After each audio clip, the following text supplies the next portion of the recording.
रात पिछले खेतों में। मेरा नाम हारिस है। हमारा घर एक गांव के किनारे पर है। पिछली तरफ बहुत बड़े खेत और बेरी के दरख्त हैं।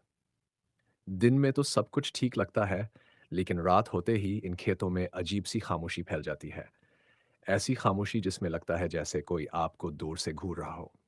पूरा असरार चीख एक रात तकरीबन 2 बजे मैंने खिड़की के बाहर से एक अजीब सी दबी हुई चीख सुनी। मैं डर गया, मगर खिड़की खोलकर बाहर देखा तो सिर्फ अंधेरा था और खेतों में हल्की सी हवा चल रही थी। मैंने खुद को समझाया, शायद कोई जानवर होगा। लेकिन जब मैं वापस लेटा तो खेतों की तरफ से साफ कदमों की आवाज आई, जैसे कोई भाग रहा हो। और कदमों के साथ साथ एक खड़खड़ाहट, जैसे पत्ते नहीं, कपड़े रगड़ रहे हों। मैंने लिहाफ सर पर ले लिया। दूसरा दिन बेरी के दरख्त के पास औरत। अगली रात मैं घर के बाहर पानी लेने निकला। चांदनी बहुत मुधम थी, मगर मैंने दूर बेरी के दरख्त के नीचे किसी औरत का साया देखा। लंबे बाल, झुकी हुई कमर, सफेद कपड़े। मैं साकत हो गया। मैंने हमत करके आवाज दी, कौन है? औरत ने अपना सर आहिस्ता आहिस्ता ऊपर उठाया, लेकिन उसकी आंखें नजर ही नहीं आ रही थीं, सिर्फ सया खोखली जगह। उसने हल्की टूटी हुई आवाज में कहा, यहां क्यों आता है? ये जगह मेरी है। मेरा दिल पूरी रफ्तार से धड़कने लगा।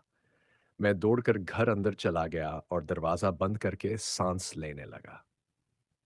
तीसरा दिन नाम पुकारने वाली आवाज। इस रात मैंने इमी को सब बताया। उमी ने कहा, बेटा ये सब वहम है, रात को खेतों में कोई नहीं होता। लेकिन रात तकरीबन 3 बजे किसी ने मेरा नाम पुकारा, बिल्कुल खिड़की के बाहर से। हाँ आरिफ, बाहर आओ। आवाज औरत की थी, लेकिन ऐसी नहीं जैसे जिंदा इंसान की होती है। ऐसी जैसे कोई शख्स बहुत दूर गहरी खाई से बोल रहा हो। मेरी टांगें कांपने लगे। मैंने खिड़की की तरफ नहीं देखा, लेकिन आवाज खत्म नहीं हुई, बल्कि बार बार आने लगी। हारिस, मैं इंतजार कर रही हूं। मैंने कान बंद कर लिए। चौथा दिन खेत में कदमों के निशान। सुबह मैंने हमत जमा की और खेतों की तरफ गया।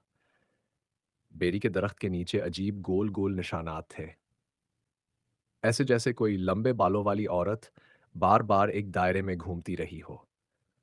मिट्टी में पांव के निशान थे, मगर एक बात ने मुझे सबसे ज्यादा डराया। इन निशानात के आगे नोकीले लंबे निशान थे, जैसे इसके हाथों में नाखन नहीं, पंजे जैसे हों। पांचवां दिन सच्चाई। मैंने दादा से पूछा कि बेरी के दरख्त के पास कौन रहता था। दादा ने एकदम चुप होकर कहा, सालों पहले एक औरत पागल हो गई थी। वो रात को खेतों में घूमती थी और बेरी के दरख्त से बातें करती थी। एक रात वो बेदर्दी से मार दी गई। तब से कहते हैं कि इसकी रूह वहीं फिरती है, खासकर नौजवान लड़कों को बुलाती है। मेरी रीढ़ की हड्डी में ठंड दौड़ गई। मैंने दादा से रात को दरवाजा बंद रखने को कहा। आखिरी रात वो मेरे कमरे में थी। इस रात मैंने खिड़की अच्छी तरह बंद की, दरवाजा लगाया और लेट गया। लेकिन जब आंख लगी, मुझे लगा जैसे कोई मेरे कमरे में चल रहा हो।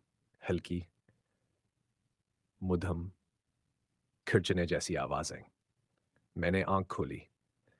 कमरे के कोने में ईन चांदनी की रोशनी में वही औरत खड़ी थी। उसके बाल जमीन पर घिस रहे थे। उसका चेहरा सियाखला जैसा था और उसके हाथों के नाखन नहीं, लंबे तेज पंजे थे। इसने आहिस्ता आहिस्ता गुस्से से सर घुमाया और उसकी आवाज कमरे में गूंजी। मैंने कहा था ना, ये जगह मेरी है। मेरी चीख हल्क में ही दब गई। मैं बेहोश होकर गिर गया। अगली सुबह जब मेरी आंख खुली तो मैं जमीन पर था और अम्मी मेरे पास बैठी थी। उन्होंने कहा, रात तू बाहर खेत में बेहोश पड़ा था, हमने अंदर लाया है। लेकिन मुझे यकीन था मैं कमरे में था, वो मेरे सामने थी। मैं आज तक नहीं समझ पाया, मैं खुद खेत में गया था या वो मुझे घसीट कर ले गई थी। और सबसे डरावनी बात, मेरे हाथों और गले पर नोकीले पंजों के निशान थे।